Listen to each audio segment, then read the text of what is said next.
안녕하십니까. 진행 경매 사건 중 선별해서 추천 및 권리 분석을 법률 전문성, 성실성, 상위 1% 자부심으로 방송하는 정경사 TV입니다.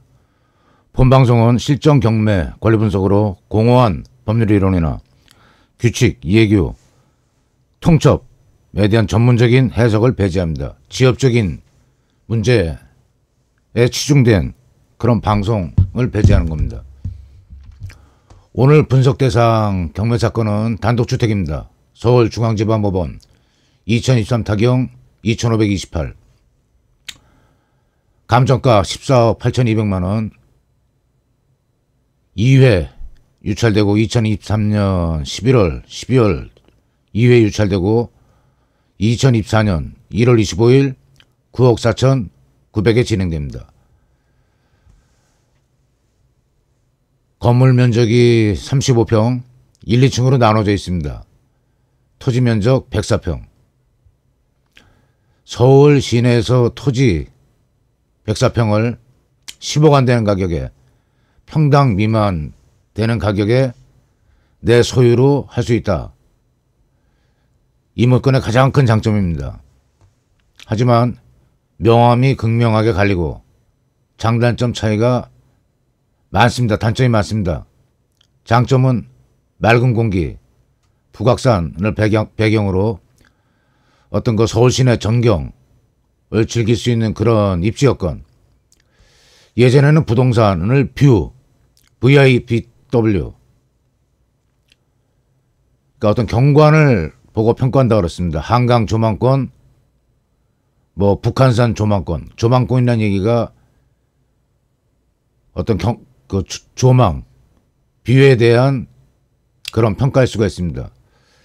잠깐 여기서 말씀드릴 수 있는 게 좀 강의가 늘어지고 너무 좀 중심에서 벗어나는 가지치기 분야까지 설명하는 거 아니냐 하는 얘기가 있을 수 있어요.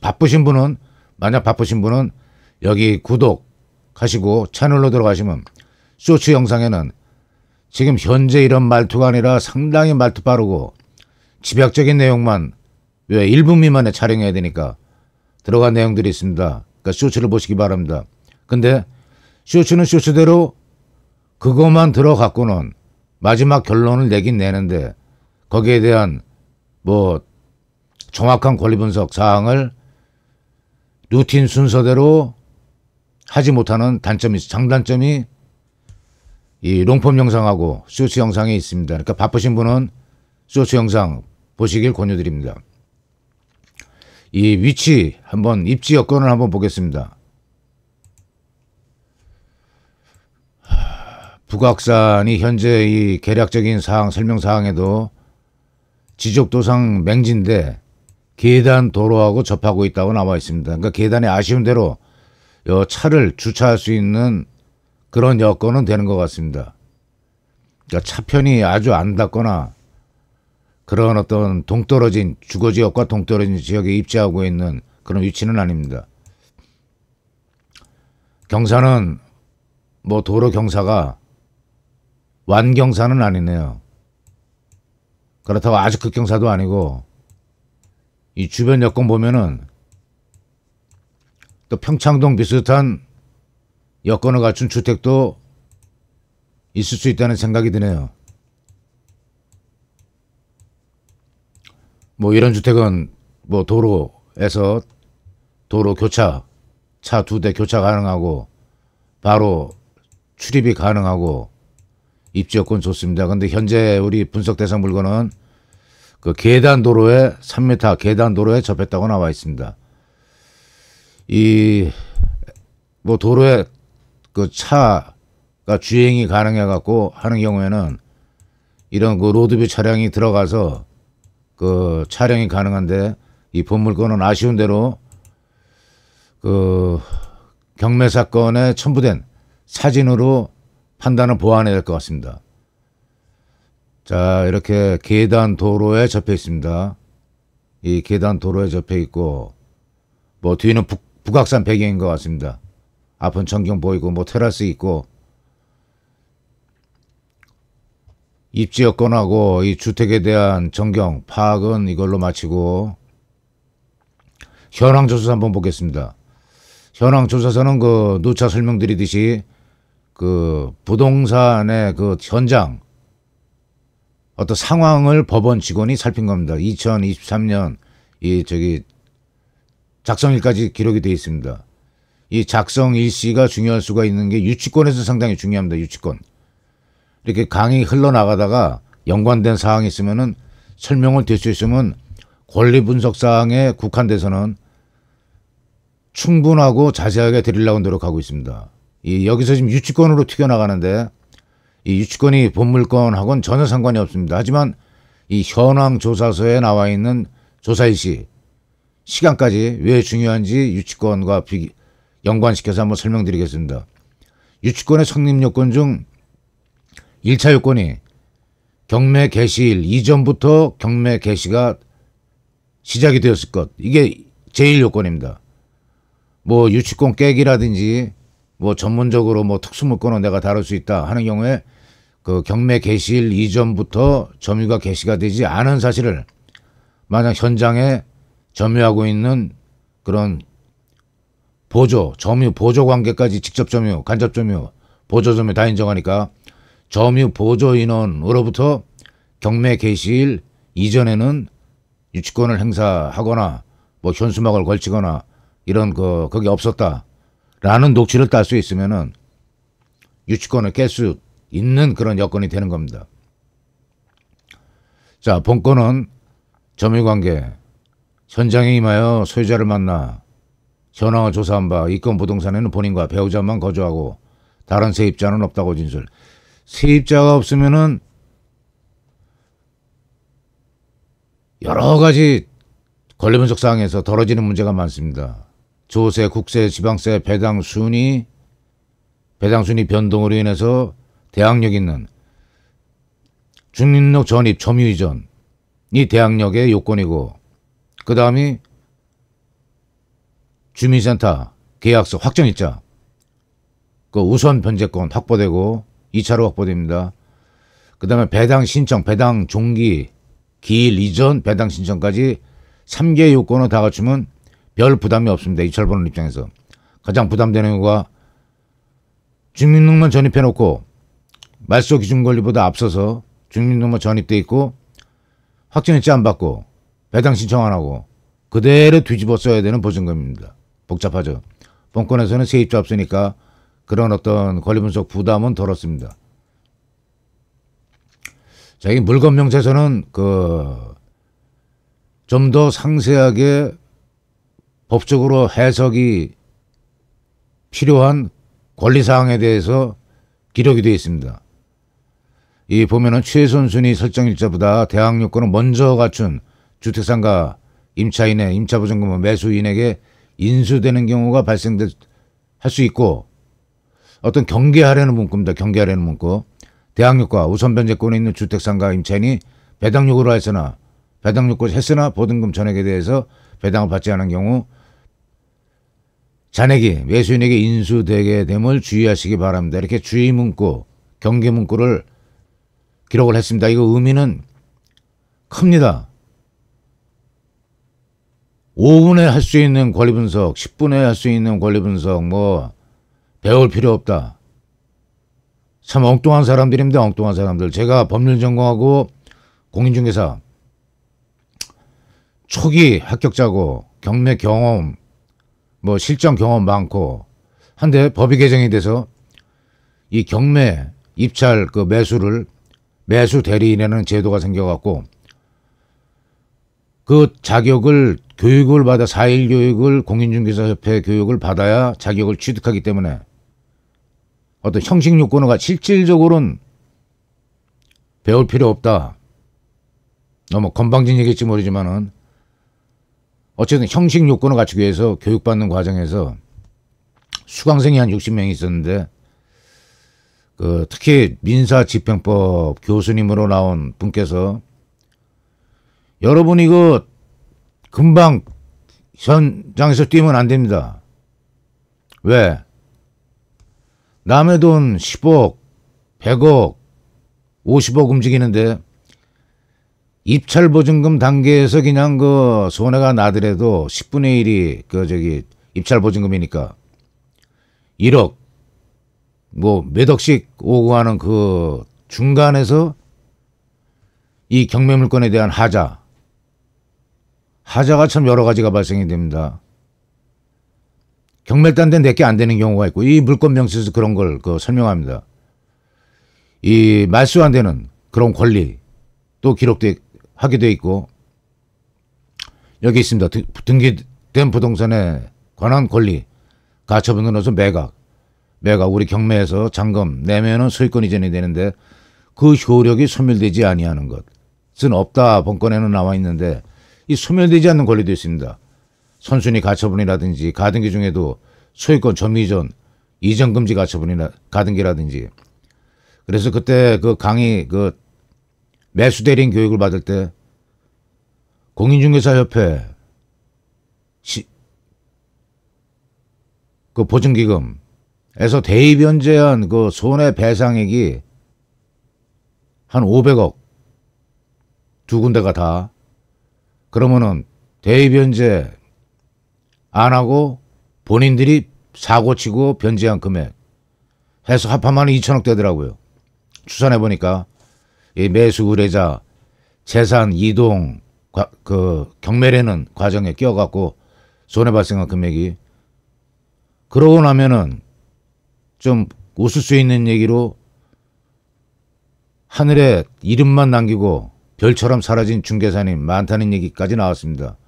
그리고 이 재산 이전 과정에서 특히 법원 경매라는 거는 계약서를 안 쓰지 않습니까? 계약서를. 일반 매매에서 매매 계약서 특약사항 계약 자유의 원칙에 의해서 특약사항을 상당히 폭넓게 서로가 이렇게 정할 수가 있는 건데 어떤 리갈마인드 법률 전공하지 않은 입장에서는 이런 물건 명세에 나와 있는 사항을 경시를 하면 절대 안 되는 겁니다. 했다가 소멸 안 되는 권리가 있다든지 매수했는데 10억에 매수했는데 이 위에 나와 있듯이 회수가 안 되는 임차보증금을 인수할 수 있게 잔액이 매수인에게 인수되게 되면 주의하시기 바랍니다 했는데 10억에 샀는데 한 5억이나 7억 보증금이 좀 단적으로 얘기해서 인수하게 된다든지 그럼 10억에 산 게 아니라 15억에 산 게 되죠. 그러면 엄청나게 바가지 썼다든지 바보짓 됐다는 결론이 나올 수도 있는 겁니다. 그래서 잔금을 납부 안 하고 입찰보증금 포기하고 재경매 나오는 사건이 찾아보기 어렵지 않습니다. 이 경매 분야에서.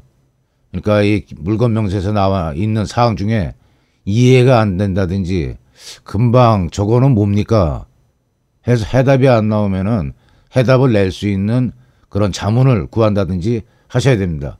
절대 5분, 1분 뭐 배울 필요 없다. 권리분석. 쉽게 너무 그 인생 논하는 자세 자체가 글렀다고 생각합니다.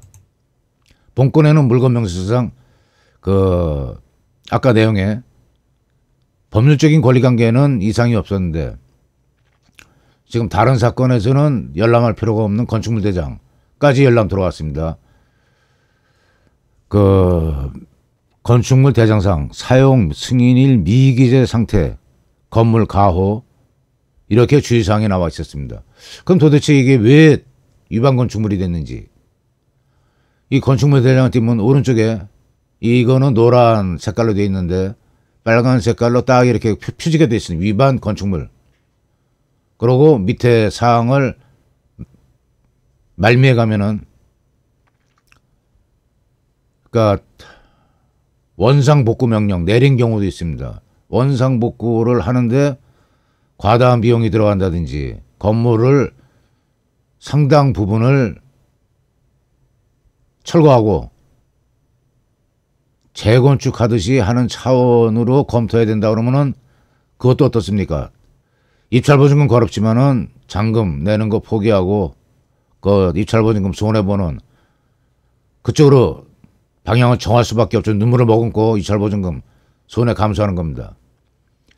그래서 아까 말씀드린 대로 물건명세서 말미에 한 줄 중요성이 그렇게 중요한 겁니다.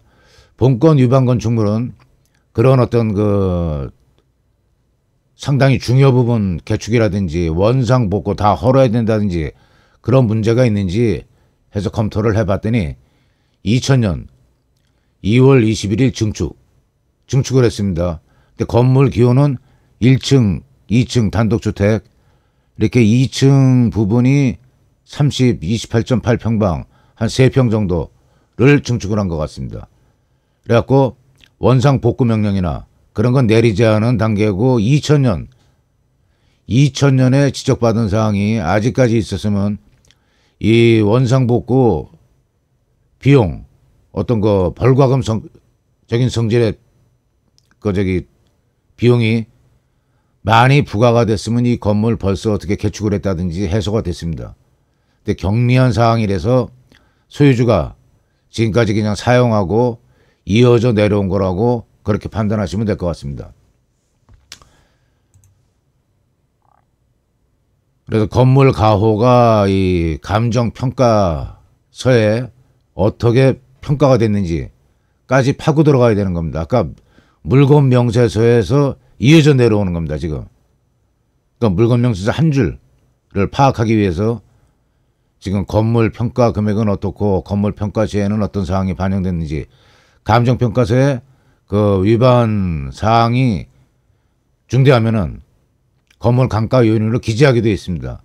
근데 그런 기재 없이 넘어간 거 보면은 과히 중요한 그런 그 위반 건축상 위반이 그 정도가 심하진 않은 것 같습니다. 자, 그래서 건물 등기부까지 봐야 본건은 어떤 결론을 내릴 수 있을 것 같습니다. 아까 2000년도에 그런 위반 건축물 지적사항이 있었는데 1999년도 소유자 신모 씨가 매매로 취득을 한 다음에 증축을 한 것 같습니다. 바로 1999년도에 매매한 다음 취득한 다음에 그리고 소유권 변동이 없이 혼자 쭉 사셨는데 재정적으로 어려움에 처해서 경매가 진행되는 것 같습니다. 압류사항이 건강보험공단에서 뭐 말소도 되고 소득이 여의치 않다든지 그렇게 미뤄 짐작할 수 있을 것 같습니다. 자, 이 본건은 그 결론 내리겠습니다. 서울시내 대지 100평을 평당 한 1000만 원에 내 소유로 하고 공기 좋고 경관 좋은 그런 입지 여건에서 나는 살고 싶다 하시는 분은 2회 유찰돼서 감정가 대비 현재 64% 9억 4,900. 인데 이 가격이 지금 적절하냐? 한번 그 지금 예상 낙찰가 분석까지 한번 보겠습니다. 그러니까 물건 내용에 비해서 상당히 여러 가지 사항을 지금 점검하는 중입니다. 서울 종로구 부암동 평균 낙찰가율이 57%, 64%, 뭐 몇 건이 진행됐는지 모르겠지만은 기록에 이렇게 나와 있습니다. 그러면은 결론을 그 내리실 때 조금만 말씀드린 대로 경관 좋고 공기 좋고 조용한 환경에서 대지 100평에 뭐 텃밭이라도 조금이라도 가꾸면서 살고 싶다 하시는 분이 본건 수요층일 수가 있습니다. 그런데 교육, 뭐 의료, 교통, 여건에 중점 두신 분들은 맞지 않는다고 봐야죠. 그러니까 입찰자 경쟁은 심하지 않을 것 같습니다. 한 번 더 유찰되고 난 후에 낙찰되는 게 일반적인 패턴인데 그건 장담할 수 없습니다. 100평 좋다 필요하신 분 입찰 가능성도 한번 자고 흥미있게 지켜보도록 하겠습니다. 강의 들으시느라고 고생하셨습니다. 구독, 좋아요, 알림으로 강의 영상 만드는데 어떤 격려를 해주시기 바랍니다. 수고하셨습니다.